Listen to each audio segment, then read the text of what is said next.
But as the Washington Examiner's Byron York points out, opponents of the legislation probably forgot to read the bill in the first place, noting, quote, "It is the criticism of the law that is over the top, not the law itself."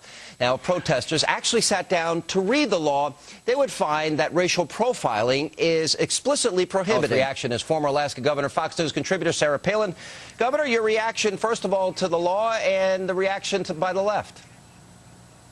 Well, thankfully, Byron York, he hit the nail on the head in summarizing what this law really is about, that there is no ability or opportunity in there for the racial profiling. And shame on the lamestream media again for turning this into something that it is not. Governor Jan Brewer did what she had to do as the CEO of that state to help protect the citizens of her state. She had to do what the federal government has refused to do, and that is help secure the borders. I think it's shameful, too, that the Obama administration has allowed this to become more of a racial issue by perpetuating this myth that racial profiling is a part of this law. Well, this is the thing that I guess struck me about it, because I actually took the time to read it. I read Byron York's piece that we just quoted here, but yeah, it does not encourage profiling. It specifically prohibits it. Now, here's what the law does say, which is very, very specific. It basically is telling law enforcement they have the right to enforce the law. In other words, they can't go out and pick somebody out and say, all right, I suspect you're here illegally. You first have to be under suspicion for another crime. You mentioned the media. Why do you think the media fails to tell people that? Well, this is the problem with that lamestream media throughout our country. It's not just this issue, but so many. One of the media outlets the other day just was killing me on this one, Sean, where they had a caption across their screen that said, "This Arizona law will make it illegal to be an illegal immigrant." Some bizarre type of headline like that, where it was just this illustration that they just don't get it, and that they are trying to turn this into something that it is not. As you point out, as Byron does point out in his article, this is a reasonable law. Again, that's a wake-up call to the feds, telling them it is the feds' responsibility. It is the federal government's right and responsibility to secure our borders. This is a national security issue, and Jan Brewer did what she had to do to wake them up and tell them they need to start doing their job. The first job of government, if we're a nation of laws, is to protect its citizens and enforce the law. Now, the law on immigration is clear, that you cannot enter this country illegally. This is bills that have passed by Congress, signed into law by varying presidents.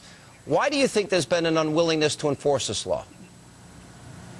I think that President Obama is playing to his base on this one, and I think that's quite unfortunate, because this isn't fair to the legal immigrants. It's not fair to illegal immigrants either, who do want to, many of them want to come over here and find that pathway to citizenship. They wanting to seek the right way to get over here. This is allowing them, though, a opportunity. They're going to have to hide while they're here. They're not going to be able to seize the opportunities that they sought coming over here. So it's a lose-lose proposal all around for President Obama and his administration to ignore their responsibility and not enforce the laws that are existing. Again, Governor Brewer and her legislature, they did the right thing. 70% of Arizonans who support this law are doing the right thing in sending this wake-up call to the feds. Another thing, Sean, this is quite the illustration of President Obama not understanding the 10th Amendment to our Constitution. Here, he ignores the 10th Amendment when it comes to something like Obamacare, where he is mandating, he is forcing a state and the state citizens to take action. In the case of Obamacare, it's to purchase health care that maybe some people aren't desiring to purchase. He's making them do that anyway in violation of the 10th Amendment.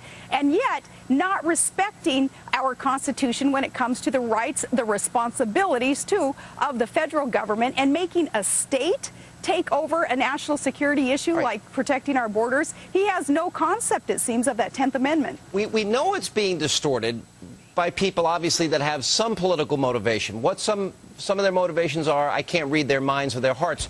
But we have civil rights leaders, we have politicians. The terms that have been used, this is a form of terrorism, this bill. There have been multiple comparisons to Nazi Germany and Jim Crow. And by the way, I thought you'd like this, Governor. The city of San Francisco is calling for a boycott of Arizona. Your reaction to these comments? Yeah, It is over the top, and it's really to incite and energize some of Obama's base, hoping that they'll show up at the polls in the midterm elections in November. This is one issue that they really feel that they need to grab hold of because, you know, much of the Democrat Party coming up in this November midterm election, it's a sinking ship, and they have to have a couple of lifeboats out there, and they believe that this is one. Because, again, this law in Arizona that has recently been signed, it essentially duplicates the federal law anyway, so I don't know why Obama has a problem with that. And as we've said, Sean, it is telling the federal government that they better wake up, buck up, and do their job in securing our borders. All right, 70% of the people in Arizona, they agree with this law, according to a recent Rasmussen poll. Now, Senator McCain's going to join us in a little bit here tonight. Both he and John Kyle have both called for troops along the border. Do you think, look, we know the impact of immigration on education, the educational system, the healthcare system, the criminal justice system. So the question is, do you think that would be the answer? Well, it's going to be part of the answer, and, you know, I think that most Americans will appreciate our senators calling for more help along the border to secure it in Arizona and elsewhere, other border states calling for more assistance, too. Again, bottom line, it's because the Obama administration will not fulfill the responsibility that the federal government has, and the states have had to then pick up and tell them what their responsibilities are.